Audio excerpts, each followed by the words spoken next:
There's an amazing story at the end of Epiphany now, and the Sunday before Lent, called Transfiguration Sunday.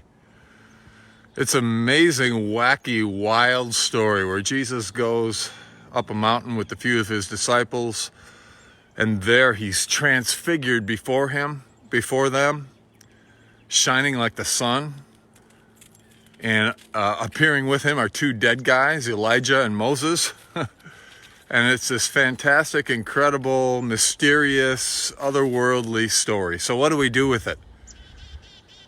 Well, here's some of my reflections this morning as I just ponder that briefly for what it's worth. The first is reverence.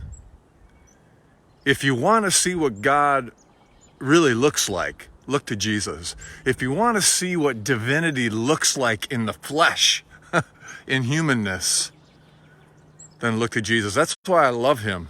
That's why I find him to be my hero. Seeing what God looks like through him and following in his way so that maybe to others I might somehow help them see God too. There's this incredible story and passage in the Old Testament also about Moses. You see, we see Jesus being transfigured on that mountain. We see him lit from within, spirit shining through him. But there's a story in the Old Testament. Moses goes up to the mountain and he is like transfigured as well. And he comes back down the mountain and he's glowing because people can't even look at him. He's so bright with God. Well, what if that same thing about Moses, about Jesus was, I dare to say, it's sacrilegious, could also be true of us somehow?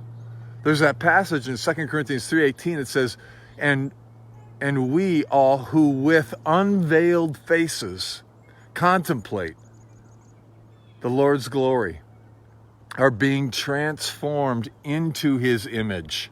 Oh man, with ever increasing glory we're being transformed into his image. With ever increasing glory, which comes from the Lord who's spirit. Man, all these incredible spiritual concepts, but what if we came down the mountain and remembered these 3 R words: reverence, seeing what divinity looks like in human flesh and following in Jesus' way. What if we came down the mountain remembering this R word: reflect? That just as the disciples saw God in Jesus, can people see God in us in the real messy, painful, troubling world? Can they see God in us when we come down from the mountain? You know, we've had those mountaintop experiences where we experience God, feel that closeness, but we don't live on the mountaintop. We got to come down into the real messy world. And can people through us see God's light and God's glory? And then the last R for me is remember. Remember, remember, remember. I think there's that phrase that says, don't doubt in the dark what God has shown you in the light. And yeah, they want to build some shelters and stay on that mountain, those disciples with Jesus, but we can't stay on the mountain. We got to come down into the real world. But we remember the mountain. Even though we can't live on the mountaintop, we remember what we knew and experienced on the mountaintop. And even though the glory, like for Moses, it faded away and he hid behind a veil so people didn't see that glory of God fading away in him. For us in this real world, the glory of God will fade in us too, man. We can't live at that intensity. And that's okay.